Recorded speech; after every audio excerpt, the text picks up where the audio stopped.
یہ کہانی ایک سوال سے شروع ہوتی ہے، ایک ایسا سوال جو شاید اپنے بھی کبھی خود سے پوچھا ہو، ہم اتنی محنت کے باوجود کیوں بھول جاتے ہیں؟ کیوں کچھ باتیں دل و دماغ میں نقش ہو جاتی ہیں اور کچھ لمحوں میں غائب؟ جان میڈینا کی کتاب برین رولز اسی سوال کے گرد گھومتی ہے، مگر یہ کتاب صرف دماغ کی سائنس نہیں، یہ انسان کی پوری زندگی کی کہانی بن جاتی ہے۔ آغاز میں مصنف ہمیں ہزاروں سال پیچھے لے جاتا ہے، جب انسان جنگلوں میں جیتا تھا، خطرات کے درمیان سانس لیتا تھا اور ہر لمحہ بقا کی جنگ لڑتا تھا۔ وہ بتاتا ہے کہ ہمارا دماغ آج بھی اسی قدیم ماحول کے لیے ڈیزائن ہوا ہے، نہ کہ موبائل سکرینز، دفاتر اور شور سے بھرے شہروں کے لیے۔ یہی تضاد ہماری توجہ، یادداشت اور جذبات کو توڑتا ہے۔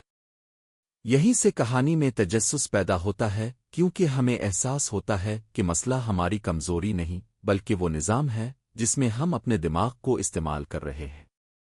مصنف آہستہ آہستہ یہ راز کھولتا ہے کہ دماغ سب سے پہلے بقا کو ترجیح دیتا ہے، نہ کہ معلومات کو۔ وہ بتاتا ہے کہ خوف، تجسس اور جذبات دماغ کے دروازے کھولتے ہیں۔ اگر کوئی بات جذبات سے خالی ہو تو دماغ اسے فضول سمجھ کر نظر انداز کر دیتا ہے۔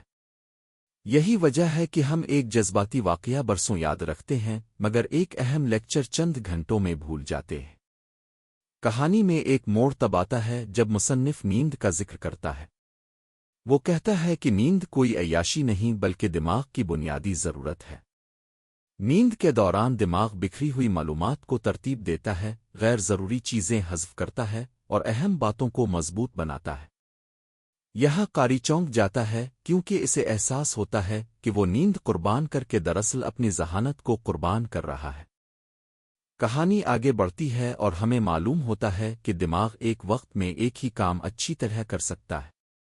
ملٹی ٹاسکنگ ایک خوبصورت جھوٹ ہے۔ مصنف مثالوں کے ذریعے دکھاتا ہے کہ جب ہم بیک وقت کئی کام کرنے کی کوشش کرتے ہیں تو دماغ بار بار ایک کام سے دوسرے کام پر چھلانگ لگاتا ہے، اور اس عمل میں وقت، توانائی اور توجہ ضائع ہو جاتی ہے۔ یہاں کہانی میں ایک عجیب سا درد شامل ہو جاتا ہے، کیونکہ قاری اپنی روزمرہ زندگی کو اس آئینے میں دیکھتا ہے۔ پھر حرکت کی بات آتی ہے۔ مصنف کہتا ہے کہ دماغ اور جسم الگ نہیں، حرکت دماغ کو زندہ رکھتی ہے۔ چلنا، دوڑنا، ہلنا دماغ میں نئی توانائی بھرتا ہے، یادداشت بہتر کرتا ہے اور سیکھنے کی صلاحیت بڑھاتا ہے۔ یہ بات کہانی میں امید کی ایک کرن بن کر آتی ہے، کیونکہ حل مشکل نہیں، بس نظر انداز کیا گیا ہے۔ اب کہانی جذبات کی گہرائی میں داخل ہوتی ہے۔ مصنف بتاتا ہے کہ دباؤ اور مسلسل اسٹریس دماغ کو سست اور بے حس بنا دیتا ہے۔ مختصر دباؤ ہمیں تیز کرتا ہے، مگر طویل دباؤ ہمیں توڑ دیتا ہے۔ یہاں وہ انسانی رشتوں، کام کے دباؤ اور خوف کی بات کرتا ہے، اور قاری کو احساس ہوتا ہے کہ دماغ صرف معلومات نہیں بلکہ احساسات پر بھی جیتا ہے۔ پھر یادداشت کی دنیا کھلتی ہے۔ مصنف کہتا ہے کہ دماغ معلومات کو کہانیوں کی شکل میں یاد رکھتا ہے، فہرستوں کی شکل میں نہیں۔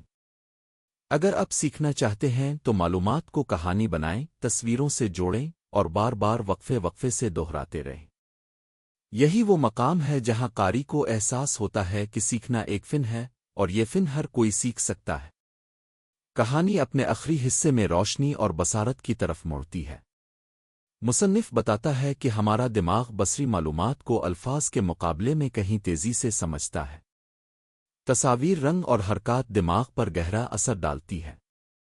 یہی وجہ ہے کہ ایک تصویر 1000 الفاظ کے برابر ہوتی ہے۔ پھر وہ یہ حقیقت سامنے لاتا ہے کہ ہر دماغ مختلف ہے۔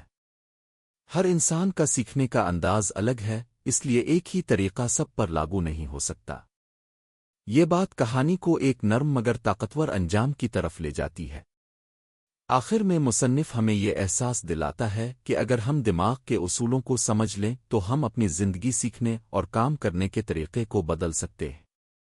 یہ کتاب کسی جادوئی نسخے کا وعدہ نہیں کرتی، بلکہ ہمیں خود اپنے دماغ کو سمجھنے کی دعوت دیتی ہے۔ کہانی ختم ہوتی ہے، مگر سوال زندہ رہتا ہے، کیا ہم اپنے دماغ کے خلاف جینا چاہتے ہیں یا اس کے ساتھ؟ یہی سوال اس پوری کہانی کا حاصل ہے، اور یہی وہ احساس ہے جو سننے والے کو خاموشی میں بھی سوچنے پر مجبور کر دیتا ہے۔